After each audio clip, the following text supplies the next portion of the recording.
गणेशोत्सव म्हटलं की प्रत्येक जण हर्षोल्लासित होत असतो। गणपती बाप्पा आले कधी आणि गेले कधी हे कळती नाही। काहीच दिवसांचा तो आनंद कोल्हापुरातील एका गणपती बाप्पाच्या ठिकाणी तब्बल 21 दिवस घेता येतो। कोल्हापुरातील बोंबाडे यांच्या घरातील जवळपास 4 दशकांची परंपरा असलेला पेढा गणपती हा आपल्या अनोख्या नावामुळे प्रत्येक कोल्हापूरकरासाठी एक औत्सुक्याचा विषय बनून गेलाय। बोंबाडे कुटुंबाने सुरू केलेली 21 दिवसांच्या गणेशोत्सवावेळी आज जवळपास 29 सेवेकरी मोठ्या आनंदाने आणि भक्तिमय वातावरणात करत असतात। तर ऍक्च्युली याच्या प्रथा परंपरा या खूप काही वेगळ्या आहेत आणि म्हणजे अगदी बारीक सारीक गोष्टींपासून सगळ्याच गोष्टींची काळजी घेतली जाते। गणपतीला आपल्या घरातील एक पाहुणा आणि आमची आई आपला एक बाळ असं समजून त्याची सेवा करत असतात, काळजी घेत असतात। गणपती येताना कुंभाराला आम्ही पैसे देत नाही। गणपती बाप्पाची मूर्ती कुंभाराकडून घेऊन येताना धान्य देऊन मूर्ती आणली जाते, तर मूर्ती आणताना देखील विविध समाजातील नागरिक बाप्पाची सेवा करण्यासाठी पुढे येत असतात। यामध्ये मुस्लिम समाज बांधवांचा देखील समावेश असतो। तर गणपती घेत असताना पहिला मान कुंभारणीला ठेवला जातो। पहिला कुंभारणीला आहेर केला जातो, त्याच्यानंतर कुंभाराला आहेर केला जातो। धान्य ठेवून मग गणपती उचलला जातो। गणपती आणत असताना मुसलमान समाजाचा गाडा असतो। प्रथेप्रमाणे मुसलमान समाजाच्या गाड्यावरूनच ही मूर्ती आणली जाते। त्याच्यानंतर गणपती आणताना मातंग समाज किंवा डवरी समाज यांचंच वाद्य आम्ही लावून आणतो, जे स्थानिकचं असतं। स्थानिकच्या लोकांना आम्ही ते महत्व देतो आणि त्यांच्या वादनाच्या गजरात अतिशय साधेपणाने गणपती आणला जातो। गणपती घरात आणण्यापूर्वी दारामध्ये कुमारिका एक उभारलेली असते। कुमारिकेच्या हातामध्ये कळस दिलेला असतो। तो कळस बघून गणपतीचं आगमन होतं, अशी इथली परंपरा आहे। त्यानंतर गणपतीच्या दारामध्ये लिंबलोणं झाल्यानंतर गणपतीला पहिलं काजळ लावलं जातं।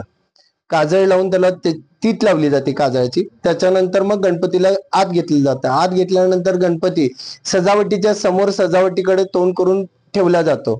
एक 11 मिनिटं गणपती तसा ठेवल्यानंतर मग गणपतीची प्रतिष्ठापना गणपतीची मूर्ती जागेला ठेवली जाते।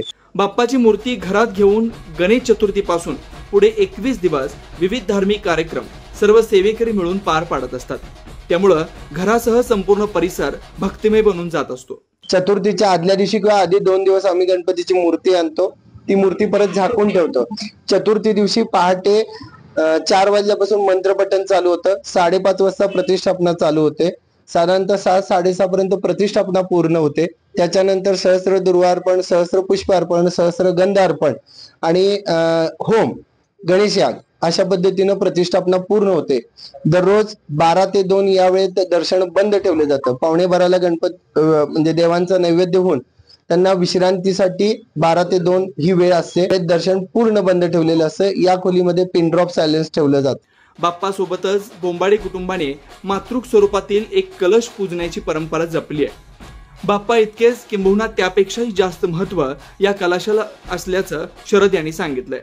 बाप्पांच्या जवळ ज्या कळसाची प्रतिष्ठापना केली जाते हे एक मातृका स्वरूप कलश असतो तो, आणि शक्ती देवता अशी म्हणून त्याची पूर्वीपासून प्रतिष्ठापना करायची प्रथा आहे आमच्यात। तर गणपतीची प्रतिष्ठापना होण्यापूर्वी या मंगल कलशाची मातृका कलशाची प्रतिष्ठापना होते आणि त्याची नित्यनियमानं गणपतीच्या आधी पूजा केली जाते आणि मग गणपतीची पूजा केली जाते दररोज। आणि विसर्जना दिवशी असं आहे की म्हणजे प्रतिष्ठापनेच्या वेळेला पहिला कलशाची प्रतिष्ठापना मग गणपतीची प्रतिष्ठापना होते आणि विसर्जना दिवशी पहिला बाप्पांचं जागेला अक्षतांनी विसर्जन होतं। त्याच्यानंतर मग त्या मंगल कलशाची विसर्जन केलं जातं। बाप्पांची मूर्ती जागेवरून हलवल्यानंतर त्या जागेला या मंगल कलशाची स्थापना परत केली जाते। खरं तर भक्त इच्छापूर्तीनंतर या ठिकाणी बाप्पा जवळच्या गणोबाला पेढे आणतात। ते पेढे एवढे होतात की त्यात गणोबा मुजला जातो। त्यामुळेच या बाप्पाला पेढा गणपती हे नाव पडलंय। गणेश आगमनासोबतच या पेढा गणपतीच्या विसर्जनाची देखील विशेष परंपरा आहे। देवघरातल्या सर्व देवांचं दर्शन भेट शरद बोंबाडे आणि त्यांच्या आईची बाप्पासोबत गळाभेट झाल्यानंतर बाप्पाची मोठ्या थाटामाटात विसर्जन मिरवणूक काढण्यात येते। अशाच ताज्या अपडेटसाठी महासत्ता न्यूजला सबस्क्राइब करा।